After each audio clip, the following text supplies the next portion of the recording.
groups. Since we are focusing today on communication, I want to take a minute to call out the language that we choose to name the communities and groups that we're aiming to engage. DAC, or DAC, as some pronounce it, is a particularly problematic acronym. It stands for Disadvantaged Communities, which is tempting to use. It's a state-defined term, but nevertheless, it's important to recognize that these communities are real stories and real people. And using this term can actually contribute to a false sense of us versus them. It can negatively impact trust built between public agencies and communities, and it mischaracterizes communities as a singular entity, disadvantaged. We urge you to think critically about how you're using this acronym, and we encourage you to politely remind others when you use the term DAC to think about the impacts of its usage. There are plenty of other far more precise terms depending on the situation. We've listed some there, but want you to consider what other ways you can use to describe some of these communities. So I won't go too deeply into the Disadvantaged Communities Involvement Program. I would encourage you to look at our round 2 workshop materials. We went pretty deep into the DCI, or Disadvantaged Communities Involvement Program, as well as SAPA. But for those of you that are less familiar, SAPA is a joint powers authority of 5 member water supply agencies. I would normally quiz you on what they are, but they are Eastern Municipal, Western Municipal, San Bernardino Valley Municipal, Orange County Water, and Inland Empire Utilities Agency. And SAPA serves as the administering agency for the OWOW, or the One Water, One Watershed Plan. Again, we talked a lot about that in our round 2 workshop. And one of the projects that came out of the One Water, One Watershed Plan and the IRWM program, Integrated Regional Water Management Program, is this Disadvantaged Communities Involvement Program. LGC, along with 5 other partners, back 3 years ago now, conducted a strengths and needs assessment for the watershed. These were ethnographically informed surveys where we reached out to these 5 different stakeholder groups to understand how they understood their water-related strengths and needs, rather than assuming what those needs and strengths were and trying to bring projects forward to them.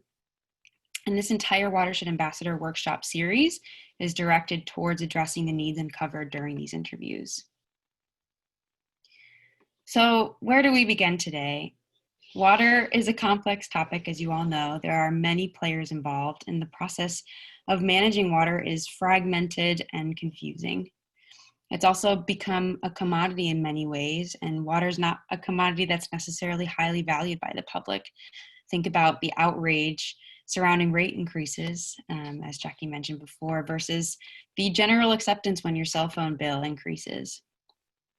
We know that water is not understood easily by the public. It can be scary, it can be emotional, and confusing. And yet our communities rely on it for sanitation, cooking, and drinking, and don't quite understand what their water bill pays for, nor where their water comes from. And so to communicate the holistic value of water, why it's important to invest in infrastructure and system maintenance, why and how it sustains our communities, it will take a collective effort from water managers, elected officials, and local government staff. As a collective, we need to streamline our communications, especially when our customer base may already be receiving mixed messages about water. And more important than ever, particularly in this time of crisis and stress and anxiety, it's important to ensure your communication is as effective as possible. And as I said before, this is going to require some critical reflection, but a part of that will allow you to grow and move into even deeper, more meaningful communication with your constituents. Letting down our guard about and to ensure inclusive communications is really the only way forward. And we know it's easy to get defensive. We know you're all working 24/7 and you are dedicating your lives to being public servants. And we know your heart is in the right place. But if you're not taking the time to truly understand your community's needs and concerns, sometimes our actions can miss the mark, or even worse, get in the way of groups being able to access all that you're trying to offer them. So although you have good intentions, we really encourage you to look beyond those good intentions and think about the outcomes of your communication strategy. I once heard a fantastic speaker, Dr. Theopia Jackson, liken this to the idea of having an open house. You can invite people over for dinner. Excuse the leaf blowers in the background. You can invite people over for dinner, and if you don't check if they're a vegan or a vegetarian and you are a true carnivore, you open your home, you have good intentions, but if they don't eat what you have to offer, you say, look at this. I give them this beautiful dinner and they refuse it. What's wrong with them? Now, this is a metaphor, but really we have a long history of doing this, of offering something to someone who doesn't show up and take it. And then when we say, what's wrong with that group? Why don't they want our help? And when the reality is what we offered wasn't offered in a way for them to actually say, yes, this is working for me, or wasn't offered what they needed. And the goal in our communication strategy should really be reciprocity, improving our two-way communication and understanding so that you are learning directly something from your communities and they're learning more about their water, instead of them seeming ungrateful or not wanting to receive the message that you're trying to offer. The ethnographic surveying process that came out of the DCI program offered a lot of great solutions for addressing some of our water-related concerns and really served as the guiding principles for this particular workshop today and our decision to bring on Susie and Melissa to address some of these more specific communication challenges. I do want to walk you through some of the findings of this ethnography report, and Atlee, you can go ahead and share the full report in the chat, but just want to highlight some high-level recommendations. So the first is language barriers. This came up from our local electeds, from water-related agencies, as well as community members. And the first step in understanding where language barriers are a challenge is understanding who you're constantly hearing from and who tends to be left out of engagement and public input. To better serve non-speaking English residents, the report recommended hiring dedicated multilingual public agency staff or having internal translators available, which can not only reduce customer wait time, but can also increase your responsiveness to a broader spectrum of users. When hiring new staff is not an option, which we know may become increasingly more difficult, you should consider how costs for translation and interpretive services can be shared across departments or across agencies. Are there others seeking similar services? How can you find out? At a bare minimum, we must ensure translation and interpretive services are built into future project budgets where public engagement input is required. And Susie will talk a lot more today about the common pitfalls of bilingual communications and cultural stereotyping, which are also critical considerations in our communication. Another big challenge was across all stakeholder groups again, was maintaining consistent communication across sectors, especially for historically underrepresented groups. To address this, the ethnography report suggested that water decision makers devote staff time to developing long-term relationships with community-based organizations that have relationships with overburdened communities. That includes faith-based groups, schools, family service providers, potentially stakeholders that may not know or understand their connection to water, but actually can be really helpful community messengers in your communication strategy. What we've seen is that sometimes our biggest failure is to identify what barriers there are to accessing the resources and information that you have. We often say you really need to bake it in, not sprinkle it on top. That genuine engagement and communication must happen early and often. Knowing that even if you don't see an immediate tangible difference, you must continue to show up in good faith and demonstrate that you're committed to listening to local concerns.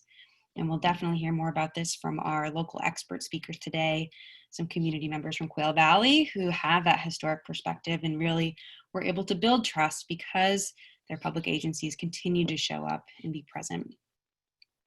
A part of this may requiring that you learn more about your community before you reach out to them. For example, do you know who the cultural leaders are within your jurisdiction? And finding those key local messengers will then help you create more genuine communication channels for education and to respond to community needs. Tap water quality was another common subject of discussion during the interviews, both the real water quality concerns as well as the perceived trust or lack thereof of tap water quality on behalf of consumers. And we know that some of the community messages around tap water quality come from a cultural or socioeconomically grounded place. For example, the water's not safe to drink, I have to buy bottled water, or we can't afford to move off of septic. But in order to address these issues from an inclusive perspective, we really need to get to the heart of where those fears come from, and provide education and resources to help overcome them, particularly from those cultural leaders and community messengers who can help you overcome those fear and trust issues. The ethnography report recommended that water providers work directly with community-based organizations to both hear and respond to localized concerns that people have about tap water.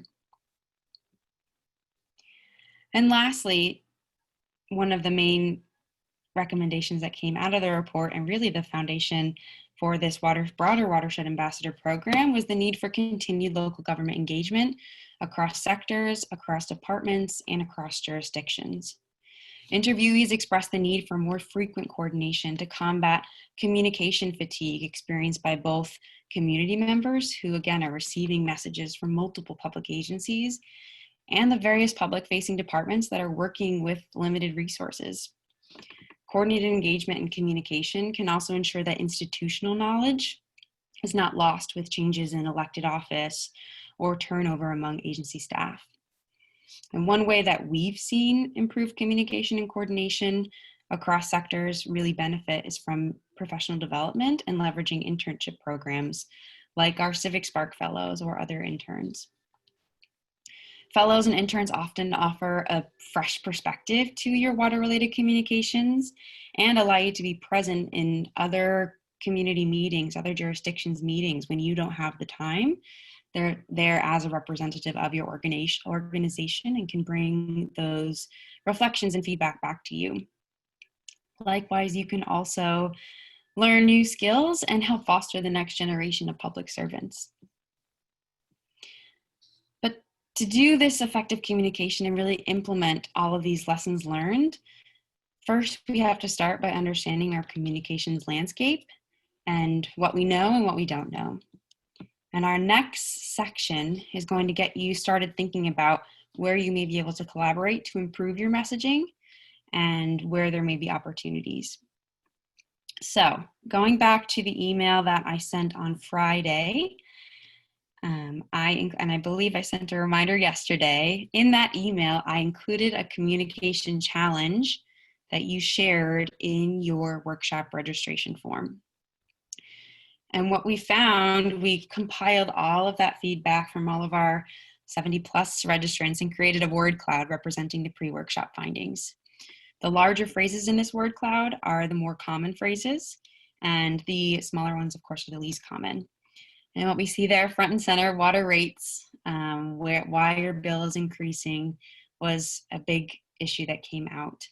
Tailored messaging and effective messaging to specific stakeholder groups was the second major concern. Water quality and the perception of how communities understand their water quality was the next major concern. And then the fourth one was water quality regulations, actually, both in understanding that water quality monitoring entities aren't solely for enforcement. They're not always the bad guy. They're actually there to help maintain compliance. And also understanding that a part of the water rate increases is trying to maintain water quality regulations and how to best communicate that. So of these pre-workshop findings that we learned, does it check out with the DCI survey, ethnographic surveying process, excuse me? For the most part, yes. What we learned in the ethnography report continues to be challenges, even in this broad cross-sector multi-jurisdictional group, and validates that the speakers that we brought in today will be here to help some of these water quality challenges and communication challenges.